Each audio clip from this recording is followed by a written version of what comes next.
Tennessee Life is sponsored by Mid-South Sewing and Fabric has what you need for your creative adventure. If it's sewing, embroidery, or vinyl projects you need for a home business, Etsy, Pinterest, and your family, we have it.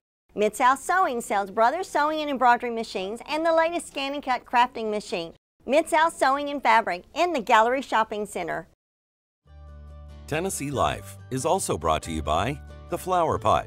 For over 100 years, offering flowers and same-day delivery with 2 convenient Knoxville locations. KnoxvilleFlowerPot.com. And by viewers like you. Thank you. Coming up on this edition of Tennessee Life, homegrown goodness in the volunteer state. We visit a greenhouse where the herbs are restaurant ready and chef approved, and the workers take special pride in delivering high-quality produce. Our logo is tended with care, and what that means is we take special attention to how we cut the product, how we look and evaluate the quality of the leaves of the basil or the stems that we're cutting for parsley or what have you, and making sure that it's the right size, it's the right diameter, it's packaged in the right way that the chefs want. And so the emphasis on quality is really what has been our brand. Grab your bucket and go berry picking in Maryville, where the Rutherfords have been growing big sweet strawberries for more than 4 decades. Sunshine and warmer temperatures will make a strawberry as sweet as it can be. We'll even make sugar jealous. And we do a little outdoor cooking with some uniquely Appalachian recipes. More so than anything else, it's just, it has to taste good. And I think the mountain ladies, and probably guys too, found lots of ways to take very simple food and make it satisfying and delicious without too many frills. Appalachian food doesn't really rely on presentation on the plate, it's more about the flavor that's in the pan. Those stories next on Tennessee Life. Thanks for joining us for this edition of Tennessee Life. I'm Vickie Lawson. There's a greenhouse in Maryville where beautiful herbs are grown.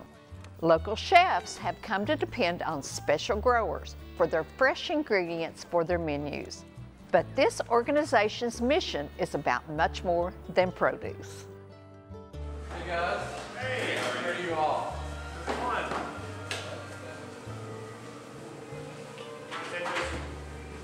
Around here.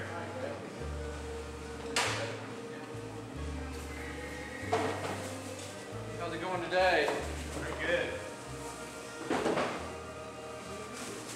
We have a special niche in the fact that what we do is we provide commercial grade herbs for the restaurant community. Hey, how are you, special growers? Right on. Come on in. All right, thank you. These are more of the elegant restaurants in the area. They specifically in Knoxville and in Blount County. And so we have a variety of about 10 to 12 different herb products that we offer to them. We provide all the herbs that would be traditionally used in a kitchen or in a restaurant environment. Very popular in the summer are things like basil and cilantro and parsley. More so in the fall and the winter you get into sage, you get into chives. Most every case we're able to deliver within an hour of it coming out of the garden. So it's very fresh and it's very high quality product. When they walk in the door and everything has been cut within the last hour or so, the difference between that and any other type of herbs that we can get is huge. One of the things that is different about special growers is 80% of our staff is disabled.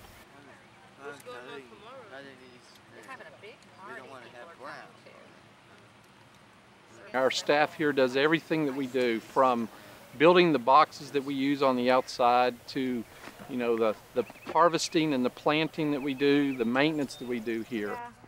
We came about organizing special growers, you know, from a personal perspective. My son, Brad, is an autistic adult, and when he graduated from high school about 8 years ago, you know, there was not a lot of opportunities for him or for his friends and peers. So myself and a number of parents got together and decided we would create a business around these young adults that was specific to their strengths and weaknesses. And so we first came up with this thought of putting together a garden environment and creating and selling to just the local farmers market, you know. But we soon realized that that was a competitive environment. You know, there's a lot of very large farms in the area that do that on a regular basis. So we then began to specialize with herbs. And that's where we found our niche, because we produce high quality herbs for the restaurants in this area. It's a very specialized offering, and you know the way that we go about it is very, you know, very high touch in the way that we service and harvest and tend to the plants and provide that extra level of quality when we deliver to the restaurants. These are the young adults that have recently graduated high school that are looking for their first job. And so what we're trying to do is create the opportunity of that transition from high school to give them opportunity to gain valuable skills in job training and also employment opportunities.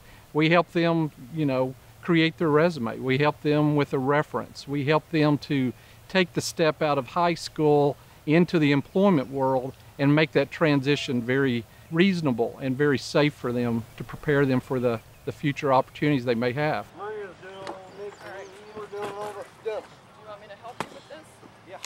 So some of the young adults, you know, have different capabilities and different skills. And so, you know, some of the people we have are very interested in just doing something as simple as watering, you know, and you think about that being a simple process, but when you have the number of plants that we have and we're outside, water is very important during the late spring and summer months. And so, you know, we have some of our staff that's predominantly what they do is just water our beds and water the plants. We've got some adults that they're more in the more physical, strenuous areas. So as we build new boxes, we have to fill them up with dirt. You know, we have to move boards around, we have to build boxes and physically move things around from one part of the garden to the other. And I've got some of our workers who do that kind of work. And then I've got some that are more inclined and want to do more of the delicate type of things like harvesting and cutting our plants and planting the plants and working with microgreens. So we have a whole variety of opportunities and jobs, and the workforce that we work with meets all of those on a daily basis. One of the unique specific characteristics of special growers is our emphasis on quality. We didn't want to just be an organization where people felt sorry for us because we had a diverse work staff. So we really have focused strongly on quality and demonstrating that we can produce a very high quality product, and that's what our customers really want first and foremost. Our logo is tended with care, and what that means is we take special attention to how we cut the product, how we look and evaluate the quality of the leaves of the basil or the stems that we're cutting for parsley or what have you, and making sure that it's the right size, it's the right diameter, it's packaged in the right way that the chefs want. And so the emphasis on quality is really what has been our brand with the restaurants, more so than really our work staff and the nature of how that's been evolving. So I heard about both their mission and what they're doing as a product at the same time. And it was a big, easy sell for me because we were looking for locally sourced herbs that were high quality, and it just so happened that they had a good mission. I want to have the freshest thing possible, and it's always consistent, and so that's why we go with them. But the fact that it is such an amazing program and helping young people is that much better. Particularly, I love what they do with the local high schools, not just the young adults, but also some of the younger high school students, and it does make you feel good about the fact that you can help out a program like that. All right, so we have a little bit of harvesting, but we have a One of the objectives we have here, in addition to providing, you know, the service and the opportunities to the young adults that we work with, is also building a case or a prototype of how this environment can act in the real world, how we can produce quality product with a diverse work staff that's mostly disabled. I've got 3 young ladies that I've had work with us for 3 to 4 years who are now moved on into a college environment that years ago that was unheard of. So again, we're that stepping stone or that transition out of high school, providing the job opportunities, but more importantly, providing encouragement and opportunity and the ability for them to develop new skills. It's truly amazing to me where we are today from where we started. I mean, 10 years ago when we started thinking about this initiative, again, it was a very simple model where we were just going to grow vegetables and we were just going to go to the farmer's market. But now, working with the volume of restaurants that we work with, working with the number of young adults that we work with, we never imagined that we would be at this level of growth, and I don't really see it stopping.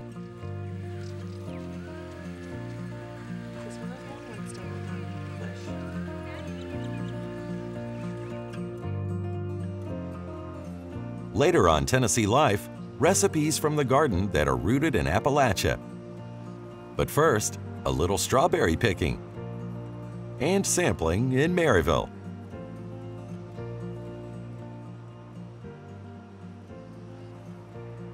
There's nothing like eating a fresh Tennessee strawberry right from the field.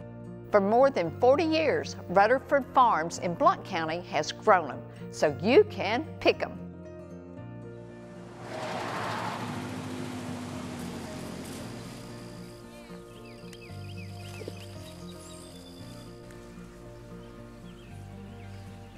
When you taste that strawberry that you have picked as opposed to what you might find in the grocery store, a smile will come to your face. When you remember those pictures that you have taken, the kids being dirty, or the kids with strawberry juice coming down their chin, it's the living of life that makes it so special. The only reason we set strawberries is because we like strawberries. So nothing particular scientific about it. We just like berries, and other people should if we do. When we set the first strawberries in 1976, we set about 3,000 plants in 4/10 of an acre. That grew to an acre. That grew to 2 acres. Ultimately, it went up to about 6 acres. And then we started paring down some when we moved from the matted row system, where we just planted plants on the bare ground, to what's called plasticulture. And here, on 2.5 acres of plasticulture, we can produce more berries than we could on 6 acres of bare ground. When we form beds, we have a machine that forms a bed, puts drip irrigation down, which is like a soaker hose, puts plastic over top of that bed, seals that bed, and also puts a fumigant or a soil sterilizer into the ground. Sunshine and warmer temperatures will make a strawberry as sweet as it can be. We'll even make sugar jealous.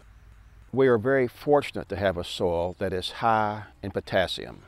Potassium adds a sweet taste to almost anything that you raise on it. So if somebody were to buy the same strawberry plants from the same producer as us and put it on some other different soil type, I can guarantee you their strawberries would not be as sweet as ours. It's simply the soil. The sunshine, the heat in the soil makes a strawberry that'll put to shame any berry you want to buy in the grocery store. I pick them and my wife makes freezer jam out of them so we can enjoy them all year round.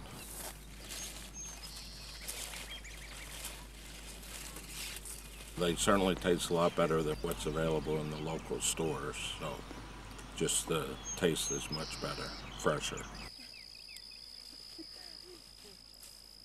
We make a bunch of jelly and it lasts us all year and then have to come back and start again.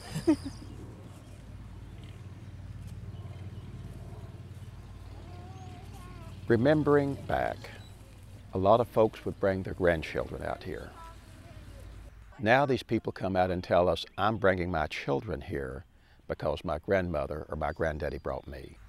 So yes, some people have been coming for years and years. It's part of who they are, what they do. Well, She's been trying to straighten me out for 35 years. But I'm not married to him. I just work for him that long. Okay. You may not see them but here at the farm, but you're glad to see each other. We ask how the year's been.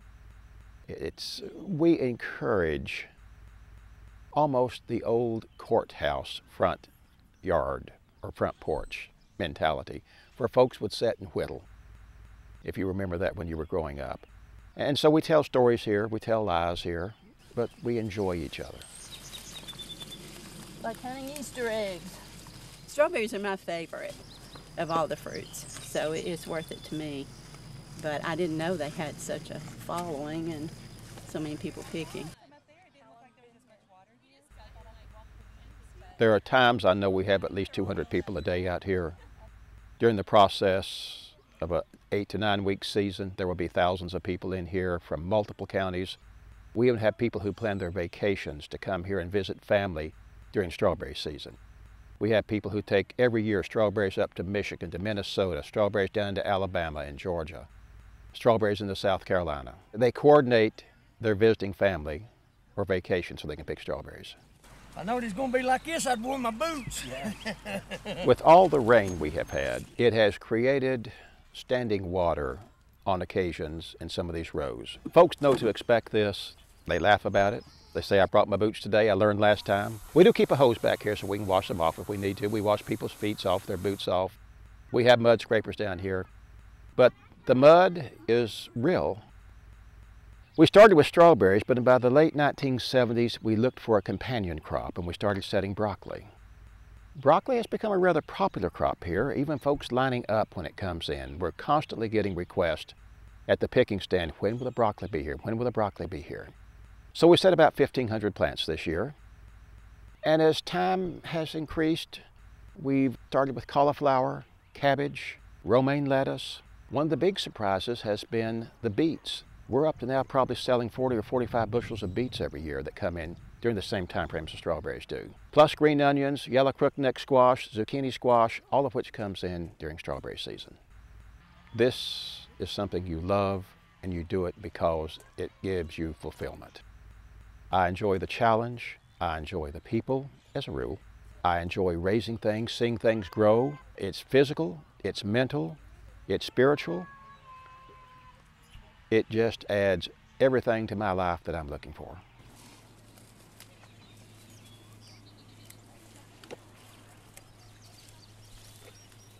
I would hope through the years that there would be more folks who would dedicate their ground to staying green, that people can come and say, I can remember what life's all about.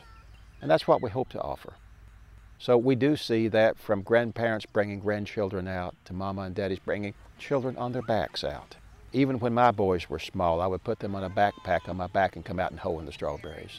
This type of memory is important. It helps define who we are, and it should. I'll be back for more of these as well. Okay, we'll be waiting for you. Okay, you guys have a blessed day. You too. As people check into the picking stand so we can weigh their containers before they go into the field, we tell them that they're welcome to sample. Don't make a meal on us. We tell the lady folks that you would not buy a dress without trying it on. It's okay. All right, let's keep going. Come on. When the kids come out with red on their teeth and strawberry juice down their chin, we always ask them how the strawberries tasted. It's okay. The strawberry field's a place to be enjoyed. Let's do it.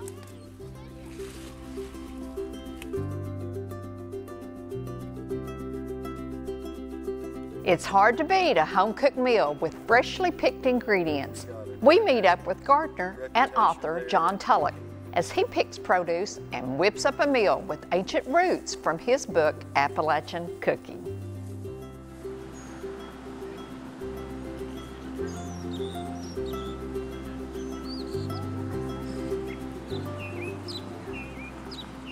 Appalachian cuisine is first and foremost something from the land, making do with what we have here at hand at any given point in time.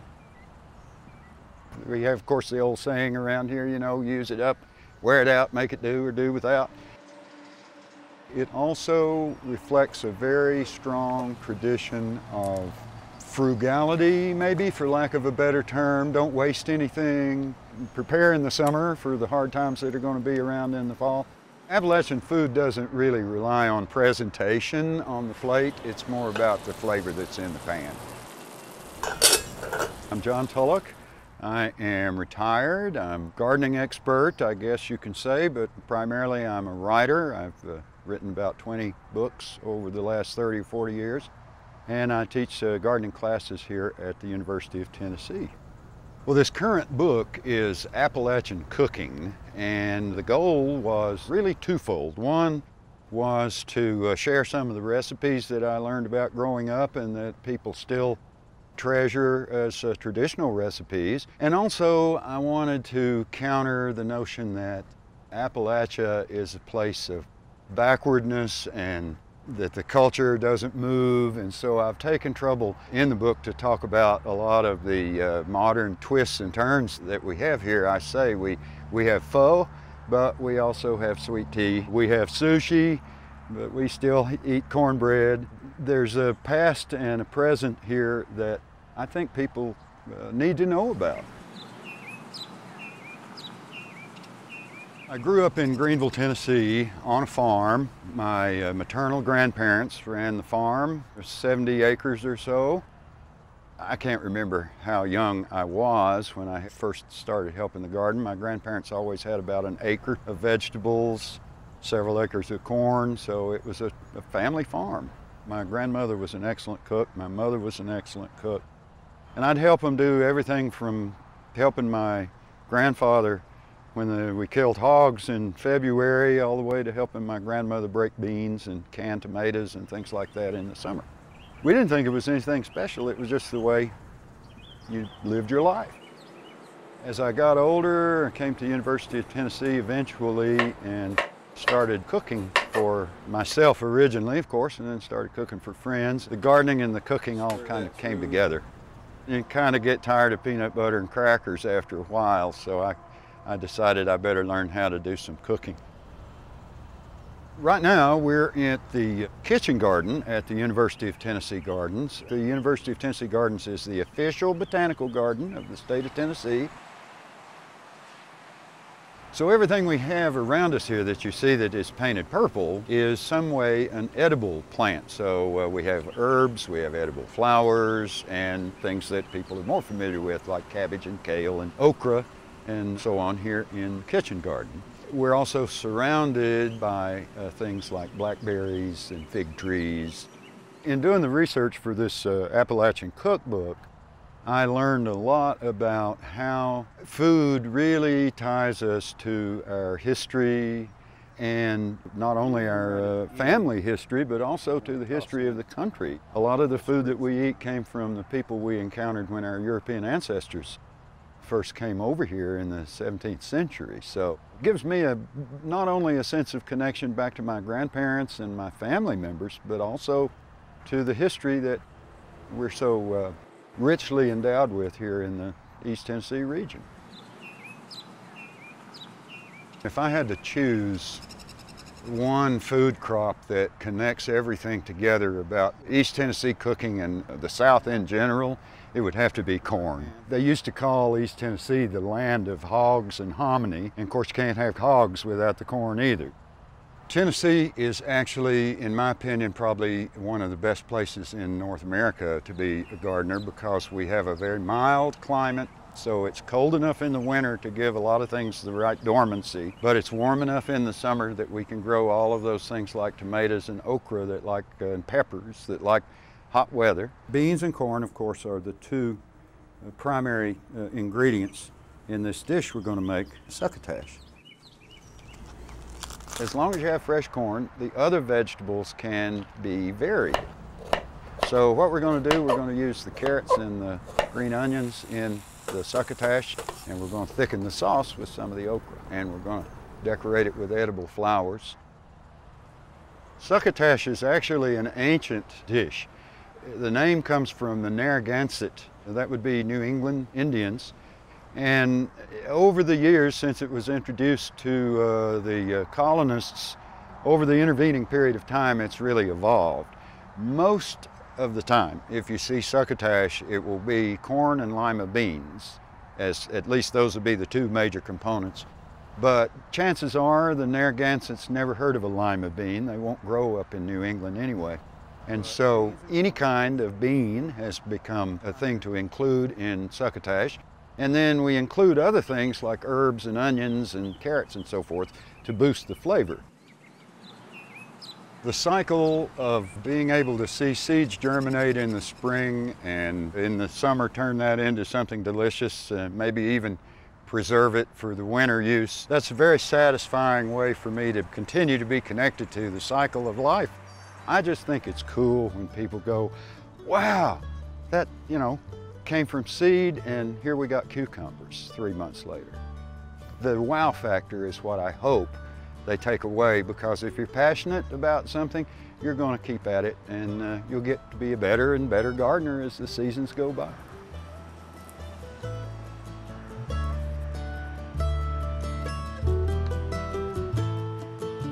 We hope you've enjoyed visiting some of our area farms and learning more about the locally grown products they produce. I'm Vickie Lawson. See you on the next Tennessee Life.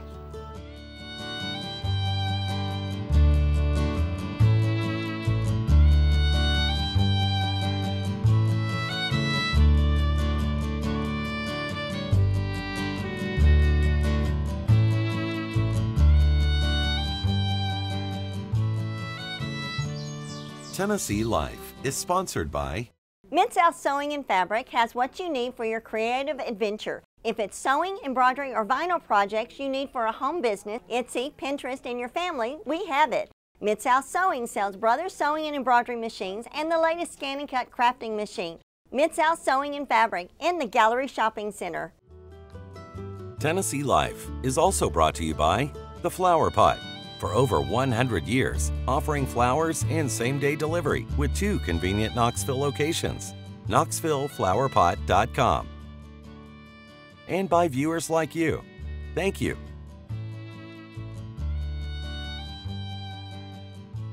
A DVD of this program is available by visiting easttennesseepbs.org.